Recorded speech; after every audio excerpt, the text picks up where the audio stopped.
Kunnallistalouden professori Jarmo Vakkuri Tampereen yliopistosta. 2 vuotta sitten alkanut terveyskioskitoiminta on nyt siinä vaiheessa, että tutkittua tietoa on olemassa. Mitä te olette tutkineet Tampereen yliopistossa? No, me ollaan tutkittu 2 terveyskioskikokeilua, siis Lahdessa ja Ylöjärvellä. Ja kumpikin hanke rakentuu idealle, että ensiksi tehdään tavallaan tämmöinen lähtötilanteen kartoitus. Sitten on tehty puolessa välissä vuoden jälkeen tämmöinen väliarviointi ja nyt sitten Ylöjärven osalta on tehty tämä kokoava loppuarviointi, eli kolmessa vaiheessa. Se, mitä me ollaan tutkittu, jakautuu 4 teemaan. Eli me ollaan tarkasteltu kustannuskysymystä, kustannusten hallinnan kysymystä, eli siis kysymystä siitä, että miten terveydenhuollon niukkoja taloudellisia voimavaroja voitaisiin tämmöisen yhden tyyppisen instrumentin kokeilun kautta ottaa ehkä paremmin haltuun. Toinen on sitten tämä asiakasprofiili, asiakasnäkökulma, eli minkä tyyppisiä asiakkaita halutaan palvella tai pyritään ikään kuin ohjaamaan tänne terveyskioskiin. Sitten on tämä kysynnän ohjautuminen, eli siis jossa se lähtökohtainen, itse asiassa yksi terveyskioskikokeilun lähtökohtainen idea oli se, että pyrittiin ohjaamaan terveysasemien tai terveyskeskuksista tiettyä palvelukysyntää terveyskioskiin, ehkä enemmän tämmöisiä rutiininomaisia hoitotoimenpiteitä. Ja sitten vielä neljäs osa-alue on tämä, mitä me kutsutaan integroitumiseksi tähän laajempaan palvelujärjestelmään. Eli terveyskioski ei tietenkään mikään erillinen yksittäinen tekninen temppu-instrumentti, vaan osa tämmöistä laajempaa matalan kynnyksen palvelukonseptia. Ne on ne näkökulmat. No niin, lähdetään liikkeelle purkamaan sitä, mikä on pähkinän kuoressa, eli kustannukset, mitä säästettiin, mitä ehkä ei säästetty. No kustannuksista tiedetään se, että tämän terveyskioskityyppisen toiminnan palvelutoiminnan välittömät kustannukset on suhteellisen edulliset. Välittömät tarkoittaa siis tätä ikään kuin se varsinaisesti sen palvelutapahtumaan liittyvät kustannukset. Se liittyy sillä, että organisaatiorakenne on aika ohut. Hoitajatasoinen, hoitajavetoinen palvelukonsepti ja palvelutuottamistapa. Ja kun käytimäärät on isoja, niin me tiedetään aika yksinkertaisesti ajatellen, että niin tässä mielessä yksikkökustannukset on suhteellisen alhaisesti edulliset. Paljon siellä oli kävijöitä muuten esimerkiksi per vuosi tai tämän 2 vuoden aikana? Yli 16 000 2 vuoden aikana. Onko se paljon? Se on aika paljon. Se on iso määrä suhteutettu tähän koko kävijämäärään, siis perusterveydenhuollossa Ylöjärvellä.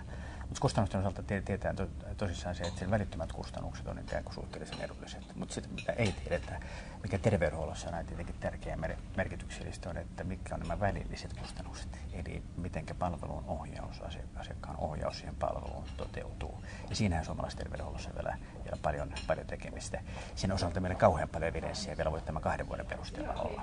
Toisaalta kustannuksista tiedetään se, että jos mietitään sitä matalaa kynnystä, niin asiakkaalle palvelun pääsykustannukset on alhaiset. Eli siinä on helppo tulla. Siis se on se perusidea tässä oikein lähtökohdassa, että kun se on siellä kauppakeskuksessa tai keskellä suuria ihmisvirtoja, suhteellisen suuria ihmisvirtoja, niin silloin asiakkaille on helppo poiketa ikään kuin siihen. Tässä mielessä se kynnys ei ole kauhean korkea. Entä asiakkaat sitten?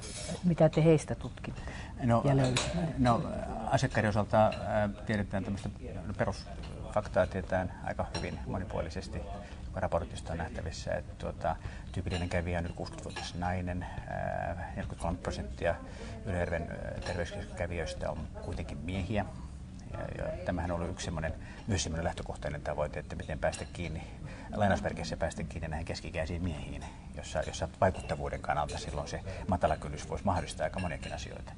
Että siellä on kuitenkin 43% on miehiä kävijöinä. Se me tiedetään asiakkaista, että asiakastyytyväisyys on hyvin korkealla tasolla systemaattisesti. Eli ihmiset on tyytyväisiä niihin palveluihin, joita terveyskioskissa tarjotaan. Ja toisaalta ovat olleet niin kuin laajemmin tyytyväisiä myös siihen henkilökunnan toimintatapaan ja palvelualttiuteen ja ystävällisyyteen siihen tyytyväisiä, mutta myös siihen palveluvalikoimaan, että ovat jotenkin niin kuin pitäneet tätä peruskonseptia. Miten tämä palvelukysynnän ohjaaminen toimii tähän terveyskioskiin? No, palvelukysynnän ohjaaminen, sehän on se yksi, niin kuin sanoin, se oli se yksi lähtökohtainen idea. Ja siinä se on toiminut niiden toimenpiteiden osalta, joita on haluttukin ohjata, niin se on toiminut varsin hyvin. Tämmöisissä rutiininomaisissa mittauksissa ja tämmöisissä yksittäisissä kontrolleissa, niin se palvelukysyntä on ohjautunut terveysasemilta niin kuin tuonne terveyskioskiin. Et siinä mielessä ja pitkässä juoksussa, nythän meillä ei tietenkään ole, niin mehän tarvittaisiin pidemmän aikavälin tarkastelua kuin 2 vuoden tarkastelua, mutta se mitä me pystytään jotain päättelemään on se, että sillä voi tietenkin pitkällä aikavälillä olla myös niin kuin ihan selkeästi mahdollisuutta uudelleen organisoida sitä palvelukysyntää sitten tämän tyyppisen konseptin avulla. Niin, ja sitten integroiminen muuhun terveydenhuoltoon. Se on sitten se keskeinen kysymys tässä oikeastaan, kun mennään sitten laajempaan keskusteluun, että mitä tällä instrumentilla nyt sitten tehdään. Ja silloin me tullaan siihen keskusteluun, että terveyskioski, sillä tavallahan tämä toimii, että kaikki kunnat ja kaupungit alkaisivat tämmöisiä perustamaan ja ajattelevat, että sitä kautta ikään kuin asiat automaattisesti muuttuisi tehokkaammaksi ja paremmaksi. Vaan silloin se tarkoittaa sitä, että täytyy koko perusterveydenhuollon oikeasti laajemmin kuin sosiaali- ja terveydenhuollon osalta niin miettiä sitä kokonaisrakennetta ja mitä asioita tämän tyyppisen instrumentin avulla voidaan tehdä. Voidaanko ne tehdä tehokkaampia kuin toisen instrumentin avulla. Mutta että tässä mielessä mä itse haluan korostaa sitä, että se ei ole kuitenkaan mikään erillinen tekninen temppu, jolla voidaan ratkaista ongelmia. Silloin kun se otetaan osaksi tätä palvelujärjestelmää, niin silloin se voi toimia.